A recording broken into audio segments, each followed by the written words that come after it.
Hello मेरे ITI के शेर बहादुरों। तो स्वागत आप सभी का आपके अपने YouTube channel ITI foundation classes में। गाइस, जैसा कि आप सभी को पता है, आईटीआई एग्जाम्स, आईटीआई रिजल्ट्स और आईटीआई जॉब से रिलेटेड सभी यूजफुल वीडियोस रेगुलर इस यूट्यूब चैनल के माध्यम से मैं आप सभी तक पहुंचाता रहता हूं। तो दोस्तों, यदि आप लोग फर्स्ट टाइम हमारे इस यूट्यूब चैनल पे हैं तो इसे सब्सक्राइब करें, साथ ही साथ बेल आइकन के बटन को प्रेस करें ताकि आईटीआई से रिलेटेड सभी यूजफुल अपडेट्स और वीडियोस रेगुलर आप सभी तक पहुंचते रहें। तो साथियों, स्टार्ट करते हैं आज का वीडियो। आज के इस वीडियो में गाइस मैं डिस्कस करूंगा इलेक्ट्रीशियन फर्स्ट ईयर वाले स्टूडेंट्स के लिए ट्रेड थ्योरी, इलेक्ट्रीशियन थ्योरी का ओरिजिनल सॉल्व्ड पेपर। जितने भी students first year electrician trade से बिलोंग करते हैं वो सभी इस वीडियो को कंप्लीट वॉच कीजिए, सभी क्वेश्चंस को समझिए ताकि आईटीआई मेन एग्जाम्स में आप लोगों को इसका बेनिफिट मिल सके। तो स्टूडेंट्स, स्टार्ट करते हैं आज का वीडियो। फर्स्ट क्वेश्चन है HPSV मतलब high pressure sodium vapour lamp. High pressure sodium vapour lamp में कौन सा उपकरण इग्निशन वोल्टेज। इग्निशन वोल्टेज का मतलब है गाइस स्टार्टिंग में हाई वोल्टेज, ठीक है। अब आप सभी को पता है यार, हाई वोल्टेज के लिए जो है हमें एक तरीके से इंडक्टर की आवश्यकता होती है। अब देखिए यार, आर्क ट्यूब कोई इंडक्टर है नहीं, ठीक है। उच्च दाब एल्यूमिनियम ऑक्साइड ये भी कोई हाई वोल्टेज उत्पन्न करने वाली युक्ति है नहीं, ठीक है। सोडियम वेपर ये थोड़ी कोई हाई वोल्टेज उत्पन्न करेगा। हाँ, रिसाव ट्रांसफॉर्मर, लीक ट्रांसफॉर्मर जो है वो जरूर उसके अंदर कुंडलन होती है, तो लीक ट्रांसफॉर्मर जो है वो हमें हाई वोल्टेज या इग्निशन वोल्टेज के रूप में जो है यहाँ पे प्रयोग होता है। तो राइट आंसर हो गया इसका ऑप्शन ए। बढ़ते हैं स्टूडेंट्स नेक्स्ट क्वेश्चन की ओर। यूजी केबल में फेज कंडक्टर की तुलना में न्यूट्रल कंडक्टर का आकार। देखो यार, यूजी का मतलब है अंडरग्राउंड केबल, यहाँ पे यूजी लिखा हुआ है बट यूजी यहाँ पे देखिए इंग्लिश में देखिए, यूजी का मतलब है अंडरग्राउंड केबल। अंडरग्राउंड केबल में जो न्यूट्रल कंडक्टर है उसका आकार फेज की तुलना में कितना होता है। गाइस देखो, अंडरग्राउंड केबल में आर, वाई और बी तीन तो फेज होते हैं। कौन कौन से होते हैं? आर, वाई, बी, ठीक है। और एक होता है न्यूट्रल। क्या होता है? न्यूट्रल। और न्यूट्रल की साइज जो है फेज की तुलना में हाफ रखी जाती है, आधी रखी जाती है, ठीक है। न्यूट्रल जो है इन तीनों फेज की तुलना में आधी साइज का होता है, हाफ साइज का। इसीलिए स्टूडेंट्स इसका राइट आंसर आ गया half size of phase conductor. Half size of phase conductor, phase चालक से आधा। राइट आंसर हो गया ऑप्शन डी। बढ़ते हैं स्टूडेंट्स नेक्स्ट क्वेश्चन की ओर। संधारिता की इकाई क्या है? संधारिता एक्चुअल में यहाँ पे धारिता को कह रहा है, कैपेसिटेंस, ठीक है। कैपेसिटेंस या फिर जो धारिता होती है उसकी इकाई होती है फेरेड। क्या होती है? फेरेड। देखो यार, हेनरी जो है वो इंडक्टेंस की इकाई है। इंडक्टेंस या हम इसे कह सकते हैं प्रेरकत्व, ठीक है। महू जो है वो एक तरीके से आपका जो रेजिस्टेंस का उल्टा होता है कंडक्टेंस, ठीक है, उसकी इकाई होती है। और कूलाम जो है वो होती है चार्ज यानी कि आवेश की इकाई, ठीक है। तो यहाँ पे क्वेश्चन में हमें संधारिता यानी कैपेसिटेंस का मात्रक पूछा था और कैपेसिटेंस का मात्रक फेरेड होता है। आपको ये भी पता होना चाहिए कि फेरेड जो है एक बड़ा मात्रक है, इसीलिए इसके अन्य छोटे मात्रक जो है माइक्रोफेरेड या फिर नैनो फेरेड जो है या फिर पिको फेरेड में जो है हम इसको यूज में ले सकते हैं, ठीक है। नैनो फेरेड या फिर माइक्रोफेरेड, पिको फेरेड, ठीक है। तो फेरेड फिलहाल कैपेसिटेंस की इकाई होती है। ऐसे चार्ज कुलाम जो है वो चार्ज की इकाई होती है, कुलाम। ऐसे माइक्रो कुलाम, नैनो कुलाम वो सूक्ष्म छोटे मात्रक के रूप में इस्तेमाल होता है। नेक्स्ट क्वेश्चन है, what is the name of the safety sign. यार ये जो सेफ्टी साइन है ये तो आपको पता है सूचनात्मक है। कौन सा है स्टूडेंट्स? सूचनात्मक। जो वर्गाकार हो, जिनका आकार वर्गाकार हो वो सूचनात्मक है। यह हॉस्पिटल के लिए यूज में होता है एक तरीके से, और ये सूचनात्मक है। किसमें है? सूचनात्मक। चेतावनी आपको पता है त्रिभुजाकार होते हैं, येलो पीली पृष्ठभूमि होती है। निषेधात्मक जो है वो गोलाकार होते हैं और क्रॉस साइन होता है। और आवश्यक जो होते हैं वो गोलाकार होते हैं, ठीक है, गोलाकार होते हैं, उसके अंदर जो भी चिन्ह होता है वो बना होता है। तो इस तरीके से चारों जो सुरक्षा चिन्ह है वो आप लोगों को पता होने चाहिए, ठीक है। इसका राइट आंसर हो गया सूचनात्मक, वर्गाकार है इसलिए सूचनात्मक राइट आंसर ऑप्शन डी। बढ़ते हैं स्टूडेंट्स नेक्स्ट क्वेश्चन की ओर। सिस्टम अर्थिंग कहाँ की जाती है? देखो यार, सिस्टम अर्थिंग हमें अगर हाईली प्रोटेक्शन, जहाँ पे बैकअप प्रोटेक्शन, उच्च स्तर का प्रोटेक्शन जो है अगर स्थापित करना हो तो वहाँ पे हमें सिस्टम अर्थिंग का यूज करते हैं। घरेलू वायरिंग में इसकी जरूरत होती है नहीं, इलेक्ट्रोप्लेटिंग में भी जरूरत नहीं होती, छोटी औद्योगिक स्थापना में भी जरूरत नहीं होती। मैंने कहा ऑलरेडी स्टार्टिंग में कहा, जहाँ पे हाई लेवल का या बहुत ही उच्च स्तर का प्रोटेक्शन वो होता है एक बड़ी इंडस्ट्री या फिर बड़ा कोई ऐसा प्लांट हो, जैसे जनरेटिंग स्टेशन इस ऑप्शन में आया, ठीक है। जनरेटिंग स्टेशन का मतलब है जहाँ पे विद्युत का उत्पादन किया जाता है, जहाँ पे विद्युत का उत्पादन किया जाता है उसको बोलते हैं स्टूडेंट्स जनरेटिंग स्टेशन। तो वहीं पे जो है हम सिस्टम अर्थिंग का यूज करते हैं। राइट आंसर हो गया ऑप्शन डी। स्टूडेंट्स इसके बाद में नेक्स्ट क्वेश्चन है, डिजिटल घड़ियों में सामान्यतः कौन सा सेल? यार देखो यार, डिजिटल घड़ी मतलब है आप लोगों की कलाई घड़ी, और कलाई घड़ी में हम मरकरी, जो छोटे से आकार का सेल होता है ना, बटन सेल जैसा, ठीक है, छोटे से आकार का, वो सेल यूज करते हैं। इसको हम बोलते हैं मरकरी सेल। कौन सा सेल बोलते हैं? मरकरी सेल, ठीक है। मरकरी या फिर इसे पारा सेल कहते हैं, हिंदी में बोलते हैं इसको पारा सेल, ठीक है, पारा सेल, ठीक है। तो राइट आंसर हो जाएगा स्टूडेंट्स ऑप्शन डी। बढ़ते हैं दोस्तों नेक्स्ट क्वेश्चन की ओर। बैटरी के आवर्षण के दौरान वेंट प्लग को खुला क्यों छोड़ते हैं? देखो यार, ये बैटरी होती है, ठीक है, बैटरी में ये टर्मिनल होते हैं एनोड और कैथोड, और बीच में जो है एक वेंट प्लग होता है। इस वेंट प्लग को जब बैटरी को चार्ज और डिस्चार्ज करते हैं तो इसमें गैसें उत्पन्न होती हैं। उन गैसों को बाहर निकालने के लिए इस वेंट प्लग को खोलते हैं। किसको खोलते हैं? वेंट प्लग को, ठीक है। तो गैसों को स्वतंत्रता पूर्वक बाहर निकालने हेतु जो है वेंट प्लग का इस्तेमाल किया जाता है। वेंट प्लग यहाँ होता है, बीच में से एक वेंट प्लग होता है, ठीक है, जिसको ढीला छोड़ देते हैं फिर खोल के रख देते हैं, ठीक है, चार्जिंग के समय ऐसा करते हैं। तो राइट आंसर हो गया अपना ऑप्शन ए। बढ़ते हैं स्टूडेंट्स इसके बाद में नेक्स्ट क्वेश्चन की। नेक्स्ट क्वेश्चन है, what is the name of the tool? ये देखो यार, ये कौन सा टूल है? ये तो आप लोगों का देखा होगा, ठीक है, आंतरिक कैलिपर आप लोगों ने जरूर देखा होगा टूल्स में। यहाँ पे ज्यादा बताने की जरूरत आई होप है नहीं। हाँ, जो पढ़े नहीं है, रेगुलर कभी गए नहीं है, वो यहाँ देख लो इसको, डायग्राम को। और आंतरिक कैलिपर, ठीक है, इनसाइड कैलिपर हम इसको बोलते हैं, आंतरिक कैलिपर, ठीक है, आंतरिक व्यास वगैरह मापने के लिए इसका यूज होता है। तो राइट आंसर हो गया ऑप्शन है। नेक्स्ट क्वेश्चन है, चल कुंडली उपकरण में डैम्पिंग बल क्यों आवश्यक है? देखो यार, डैम्पिंग बल की बात कर रहा है, ठीक है। एक होता है डिफ्लेक्टिंग टॉर्क, एक होता है उसको कंट्रोल करने वाला टॉर्क, और एक होता है डैम्पिंग टॉर्क, ठीक है। डैम्पिंग टॉर्क जो है, डैम्पिंग देखो नाम से पता चल रहा है, ठीक है। डैम्पिंग टॉर्क जो है वो डैम्पिंग मतलब जो ऑसिलेशन, दोलन होते हैं, उनको नियंत्रित करने के लिए प्रयोग किया जाता है, ठीक है। दोलनों को कंट्रोल करने के लिए डैम्पिंग बल का यूज किया जाता है। राइट आंसर हो गया ऑप्शन डी। बढ़ते हैं दोस्तों नेक्स्ट क्वेश्चन की ओर। ये तो आपको देखते ही बता दोगे, ये जो डायग्राम बना है कंड्यूट सामग्री का नाम क्या है? ये इंस्पेक्शन विंडो है। क्या है स्टूडेंट्स? इंस्पेक्शन बेंड टाइप का जो है ये डिवाइस यहाँ पे है, ठीक है। देखो समझो यार, ये जो सहायक सामग्री है इसको इंस्पेक्शन, निरीक्षण करना मतलब किसी की जांच करना। अब देखो यहाँ पे ये जो लगे हुए हैं ना, ये लगे हुए हैं, और ये ऊपर का जो ढक्कन सा लगा हुआ है, इसको हटाने का ऑप्शन है। यहाँ से खोल के इसको हटा सकते हैं। हटा के इसमें से जो तार जा रहा है ना, जो तार जाएगा, उस तार की हम जांच कर सकते हैं यहाँ से, इधर से इसको खोलकर, ठीक है, इसको खोलकर। इसीलिए इसको बोलते हैं निरीक्षण बेंड। क्या बोलते हैं? निरीक्षण बेंड। ऑप्शन ए इसका राइट आंसर हो जाएगा, ठीक है। बढ़ते हैं नेक्स्ट क्वेश्चन को। विच स्विच इज यूज्ड? ये तो आप कोई भी बता दोगे, टू वे स्विच है, ठीक है। यहाँ पे देखो ऑप्शन में भी लिखा हुआ है टू वे स्विच, ठीक है। ये टू वे स्विच है जो जीने की वायरिंग वगैरह में हम इस्तेमाल करते हैं।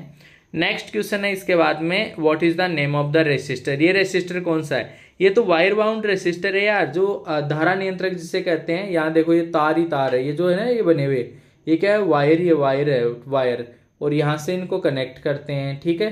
एक्सटर्नल जो भी सर्किट होगा उससे कनेक्ट करेंगे। इसको बोलते हैं वायर बाउंड। वायर बाउंड मतलब इसमें जो है बहुत सारे वायर के टर्न होते हैं, ठीक है। अब आप लोग कमेंट करके मेरे को बताना कि जो अपना वायर बाउंड रेसिस्टर है, इसमें जो तार है इस तार के लिए कौन सी धातु या कौन सी मिश्र धातु का इस्तेमाल होता है, ठीक है, किस पदार्थ का इस्तेमाल होता है इस तार के लिए, आप लोगों को कमेंट करके बताना है, राइट। नेक्स्ट क्वेश्चन देखो, नेक्स्ट क्वेश्चन है what is the name of the meter. ये जो मीटर है ना, ये तो कोई भी बता देगा ये मीटर कौन सा मीटर है, कौन सा मीटर है, डीसी मल्टी रेंज मीटर, ठीक है, मल्टी रेंज वोल्ट मीटर, ठीक है, डीसी। देखो कैसे पता चला, समझिएगा यहाँ पे स्टूडेंट्स, ये वोल्ट मीटर यहाँ पे लिखा हुआ है, ठीक है, वोल्ट मीटर, ये तो कंफर्म हो गया। अब डीसी कैसे पता चला, क्योंकि इसके ऊपर एसी का सिंबल है नहीं, एसी का सिंबल है नहीं तो ये फिर किसका है, डीसी का है, ठीक है, किसका स्टूडेंट्स, डीसी का है। और मल्टी रेंज वोल्ट मीटर इसलिए देखो यहाँ पे अलग अलग रेंज बनी हुई है, ठीक है, इसीलिए इसको बोलते हैं मल्टी रेंज। तो ऑप्शन 20 का राइट आंसर हो जाएगा। बढ़ते हैं दोस्तों नेक्स्ट क्वेश्चन की ओर। निम्न कौन सी विद्युत मात्रा सीधे भंवर धारा के समानुपाती हुआ। भंवर धारा के लिए जो भंवर धारा है एडी करंट के सीधे समानुपाती कौन होती है, फ्रीक्वेंसी होती है। एडी करंट के सीधे समानुपाती कौन होती है, फ्रीक्वेंसी होती है। भाई देखो समझिएगा, जब तक फ्रीक्वेंसी नहीं होगी ना तब तक आपकी भंवर धाराएं उत्पन्न नहीं हो सकती। भंवर धाराएं उत्पन्न ही होती है जब परिवर्तनशील मान वाली कोई धारा किसी धातु में से गुजरे। तो धातु में से परिवर्तनशील मान की धारा गुजरे मतलब उसमें कुछ ना कुछ आवर्ती होनी चाहिए, फ्रीक्वेंसी होनी चाहिए, तभी भंवर धाराएं उत्पन्न होती है। एडी करंट जो है तभी उत्पन्न होती है, तो आवर्ती के सीधे समानुपाती होती है, ठीक है, राइट आंसर हो गया ऑप्शन बी। नेक्स्ट क्वेश्चन, बिजली की मात्रा। देखो यार समझ गए, यहाँ पे कभी कभार स्टूडेंट सोचते हैं बिजली की मात्रा मतलब धारा, लेकिन गलत है। धारा, बिजली की मात्रा का मतलब है आवेश। बिजली की मात्रा का मतलब क्या है स्टूडेंट्स, आवेश। और इसका मात्रक पूछा है तो आवेश का मात्रक तो बच्चे को पता है कि कूलाम होता है। आवेश का मात्रक क्या होता है, कूलाम। राइट आंसर हो गया ऑप्शन सी। नेक्स्ट क्वेश्चन है students, what is the name of light. ये जो लाइट है ना इसका नाम क्या है। अब ये तो देखो यार आप लोगों को थोड़ा बहुत तो पढ़ना ही पड़ेगा ना, प्रकाश का नाम क्या है, लाइट का नाम क्या है, स्पॉट लाइट है। क्या है, स्पॉट लाइट। देखो ये कुछ एक ऐसी चीजें होती है जिनको हमें पढ़ना पड़ता है, देखना पड़ता है, ठीक है, उनमें कोई कॉन्सेप्ट नहीं होती। ये सिंबल एक तरीके से प्रतीक है, तो ये किसका है, स्पॉट लाइट का सिंबल एक तरीके से। तो डायरेक्टली इसका राइट आंसर हो गया ऑप्शन सी, स्पॉट लाइट, ठीक है। चलो देखते हैं नेक्स्ट क्वेश्चन के, what is the name of the tool. ये जो टूल है यहाँ पे इसका नाम क्या है, जो टूल बना हुआ है इसका नाम क्या है, ठीक है, जेनी कैलिपर। देखो यार समझिएगा, अभी जो पहले आया था ना वो वर्नियर कैलिपर था, जिसमें दोनों टांग ऐसी हो वो वर्नियर कैलिपर कहलाता है। और एक टांग देखो ऐसी हो और दूसरी वाली ऐसी हो, दोनों टांगे अलग अलग हो, इसको बोलते हैं जेनी कैलिपर। क्या बोलते हैं कैंडिडेट्स, जेनी कैलिपर। स्टूडेंट्स क्या बोलेंगे, जेनी कैलिपर, ठीक है। कितना प्यारा नाम है, जेनी कैलिपर, ठीक है, ऑप्शन ए इसका राइट आंसर हो जाएगा। बढ़ते हैं साथियों नेक्स्ट क्वेश्चन की ओर, what is the name of the transformer. यार देखो ये प्राइमरी साइड बनी हुई है, सेकेंडरी साइड, और ये कोर टाइप का है, ठीक है। एक होता है सेल टाइप का जिसके अंदर 3 टांगे होती है, 3 लिंब होती है, ठीक है। कितनी लिंब होती है, 3 लिंब होती है। थोड़ा सा ऐसे है ना, बीच वाली लिंब पे दोनों वाइंडिंग की जाती है, इसको बोलते हैं सेल टाइप। कौन सा, सेल टाइप। और ये जो है ना ये वाला जो बना हुआ ये कोर टाइप है, ठीक है। तो कोर टाइप ऑप्शन देखते हैं कौन सा में लिखा हुआ है, ये रहा, देखो ऑप्शन डी में लिखा हुआ है यहाँ पे कोर टाइप ट्रांसफॉर्मर। तो इसका राइट आंसर हो जाएगा core type transformer, option D, ठीक है। बहुत इजी क्वेश्चन है भाई। नेक्स्ट क्वेश्चन देखो, what is the name of the soldering method. ये जो सोल्डरिंग मेथड है इसका नाम क्या है, ये तो आपको ही बता दोगे। टेम्परेचर कंट्रोल्ड सोल्डरिंग मेथड है ये, ठीक है। देखो एक्चुअल में इसमें क्या है कि ये वाला देखना है आपको, ये क्या है एक तरीके से टेम्परेचर कंट्रोल करने का यहाँ पे स्विच लगा हुआ है, ठीक है। इजीली इसको बोलते हैं टेम्परेचर कंट्रोल्ड सोल्डरिंग मेथड, ठीक है। राइट आंसर हो गया ऑप्शन डी। नेक्स्ट क्वेश्चन, एक शाखा खुली होने पर समांतर परिपथ पर क्या प्रभाव पड़ेगा। देखो यार समांतर परिपथ पर क्या प्रभाव पड़ेगा, उस शाखा में धारा नहीं बहेगी, बिल्कुल सही है। जैसे मान लो ये है, ठीक है, 2 शाखाएं हैं। अब यहाँ पे क्या हुआ कि ये जो शाखा है ना यहाँ से ओपन हो गई, ठीक है, ओपन हो गई। अब ओपन हो गई तो इसमें से क्या होगी, धारा नहीं बहेगी यार, ये तो खुली हो गई, ठीक है, खुली हो गई। खुली को मैं यहाँ पे ऐसे बना देता हूँ, ठीक है, जैसे एक धारा तो है और दूसरी जो लाइन थी वो खुली हो गई। अब इसमें से धारा थोड़ी बह पाएगी, इसमें से कोई धारा नहीं बह पाएगी, 0 धारा बहेगी। तो उस शाखा में धारा नहीं बहेगी, ऑप्शन बी इसका राइट आंसर हो जाएगा। मौजूदा अर्थ संयोजन में अर्थ प्रतिरोध मूल्य को कम करने का कौन सा तरीका है? देखो समझिएगा, मौजूदा अर्थ संयोजन में, मौजूदा अर्थ संयोजन मतलब जो मौजूदा अर्थिंग है, एग्जिस्टिंग अर्थिंग जो है, उसमें अर्थ प्रतिरोध मूल्य को कम करने का मतलब जो अर्थिंग रेजिस्टेंस है ना, अर्थिंग की रखी है, ठीक है, अपन ने अर्थिंग कर रखी है, अर्थिंग के प्रतिरोध को और हमें कम करना है तो क्या करेंगे, अर्थपीठ हमेशा गीला स्थिति में रहना चाहिए। आपको पता है समय समय पे उसमें पानी डालते रहना चाहिए, तो गीली अवस्था में रहना चाहिए, तब जाके उसका जो अर्थ प्रतिरोध मूल्य है वो क्या हो जाएगा, कम हो जाएगा, कम हो जाएगा। अर्थ प्रतिरोध मूल्य जो है मतलब अर्थिंग का जो प्रतिरोध है वो कम हो जाएगा। कब होगा, जब उसको अर्थपीठ को हम हमेशा गीली स्थिति में रखेंगे। राइट आंसर हो गया option D. Next question number 22 है, ये तो स्टेयरकेस जीने की वायरिंग है। देखो ये क्वेश्चन देखो रिपीट हुआ भाई, अभी पहले भी क्वेश्चन आया था, देखो एक ही पेपर में 2 बार क्वेश्चन आ गया। इतना इजी भी कोई पेपर बनता है क्या भाई? ठीक है, तो ऑप्शन ए इसका राइट आंसर हो गया। नेक्स्ट क्वेश्चन देखो, वायरिंग की ट्री सिस्टम किस स्थान पर सबसे उपयुक्त है? हाँ, ये क्वेश्चन पिछली बार काफी बार आया था। ट्री सिस्टम प्रणाली जो है वो कहाँ उपयुक्त है? बहुमंजिला भवनों में। ठीक है, कौन सी मंजिलों में? बहुमंजिला में। ट्री प्रणाली जो है वायरिंग की वो मल्टी स्टोरीड बिल्डिंग में काफी ज्यादा उपयुक्त है। नेक्स्ट क्वेश्चन देखो, विद्युत की मात्रा का सूत्र। देखो यार फिर से देखो वही आया है, विद्युत की मात्रा का अभी जो है मात्रक पूछा था, अब बोल रहा है सूत्र। अब सूत्र Q बराबर क्या होता है? I गुणा टी। ठीक है, ये होता है I गुणा टी, ये तो 10th क्लास में भी पढ़ते हैं। I का मतलब क्या है? धारा। I का मतलब क्या है? धारा। गुणा टी का मतलब क्या है? समय। तो दोस्तों आवेश बराबर क्या हो गया? धारा गुणा समय, धारा गुणा समय, धारा गुणा समय। राइट आंसर हो गया ऑप्शन सी। ठीक है, चलो बढ़ते हैं नेक्स्ट क्वेश्चन। एक निरपेक्ष उपकरण कौन सा है? देखो निरपेक्ष का मतलब होता है एब्सोल्यूट, और एब्सोल्यूट का मतलब होता है जो प्राथमिक उपकरण है, जो किसी पे डिपेंडेंट नहीं करते, जो डायरेक्टली बिल्कुल शुद्ध माप जो है हमें बताते हैं।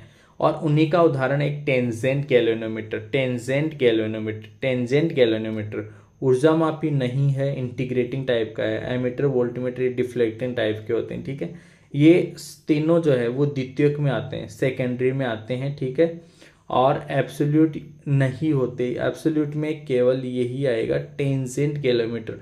काफ़ी इंपॉर्टेंट क्वेश्चन है स्टूडेंट्स, याद रखिएगा, इस बार भी पक्का एक क्वेश्चन में आपके क्वेश्चन पेपर में छपेगा।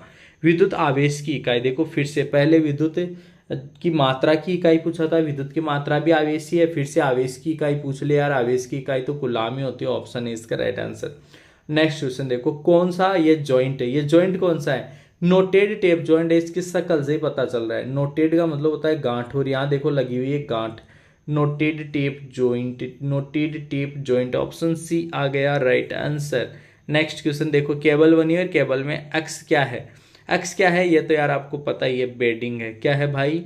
बेडिंग है। अक्स क्या है? बेडिंग है। देखो समझना, पहले ये कोर है, इसके ऊपर इंसुलेशन होता है, लेड शीथ। ठीक है, लेड शीथ के ऊपर ही जो है आपका बेडिंग, ये भी इंसुलेशन है। ठीक है, ये कोर के इंडिविजुअल कोर के ऊपर है, फिर ये को इंसुलेशन, ये आपका लेड शीथ आ जाती है, लेड शीथ, और लेड शीथ के ऊपर ही आती है बेडिंग। ठीक है, बेडिंग, फिर उसके बाद में आर्मरिंग आती है, और आर्मरिंग के लास्ट ऊपर आती है सर्विंग।